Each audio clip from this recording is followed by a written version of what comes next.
Joining me now is Independent Advisor Alliance Chief Investment Officer Chris Zaccarelli. Chris, good to see you. Thank you so much for being here. How do you want to invest getting into the election here?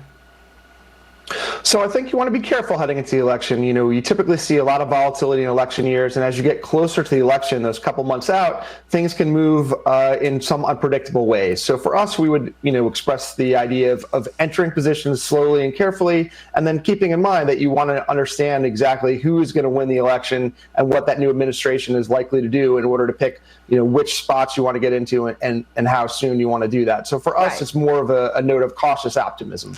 Yeah, no, of course, policy will be everything, and there is a lack of clarity, you say, regarding near-term regulatory, tax policy, geopolitical implications. Tell us about the different policies. Trump wants to cut regulation. The Biden administration has wanted to raise taxes. Are there areas that are obvious to you in terms of getting an impact, depending on who takes the White House?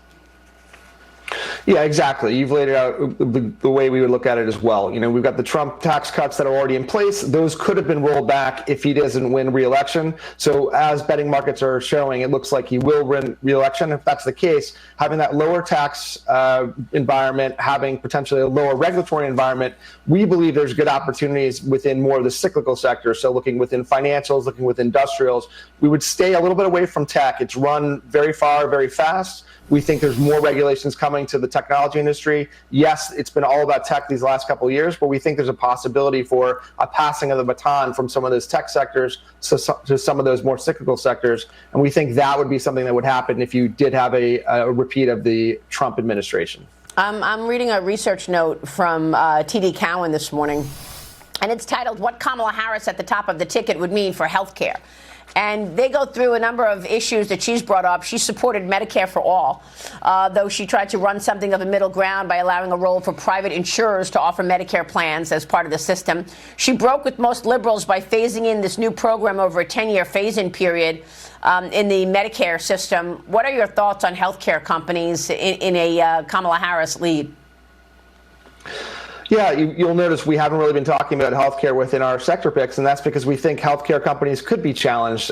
There's plenty of regulation within healthcare. As you bring in more of the government to compete with the private sector and allow those profits to potentially be competed away or have some of those, conflicting options for consumers, we think healthcare companies are not such a good pick for a Kamala administration if they were to win in November. All right. And then I want to get into small caps, although we're in the middle of earnings season, so I want to get your take on that as well. But Mitch Rochelle, jump in here on small caps. We've been talking about what Tom Lee has been calling the summer of small caps. What do you think?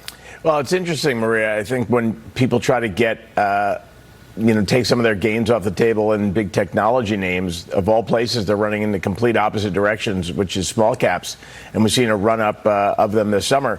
The question really is, for Chris, is this something that has legs as a place to park your gains in, big tech names like NVIDIA? The small caps, really haven't done that well over the last decade. Is this really a safe place to be?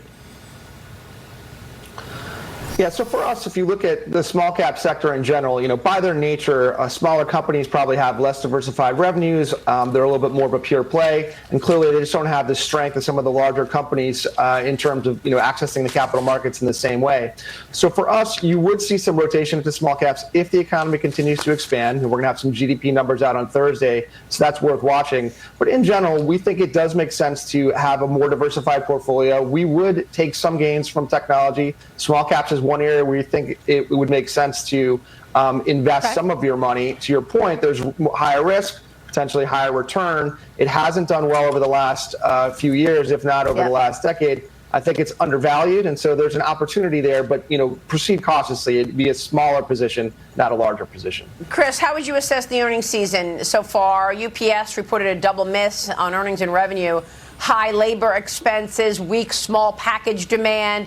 It also announced it's going to restart the share buyback program.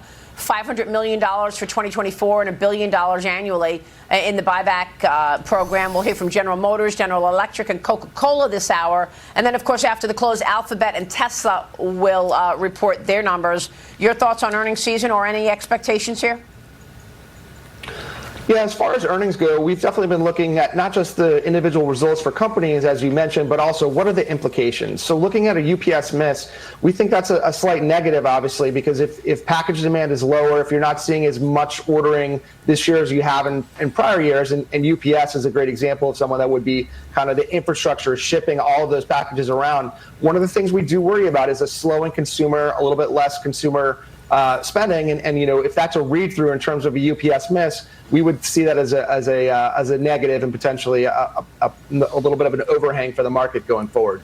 All right. Well, certainly the transportation area is underlining so much. Chris, good to see you. Thank you so much. Chris Zaccarelli joining us on Markets.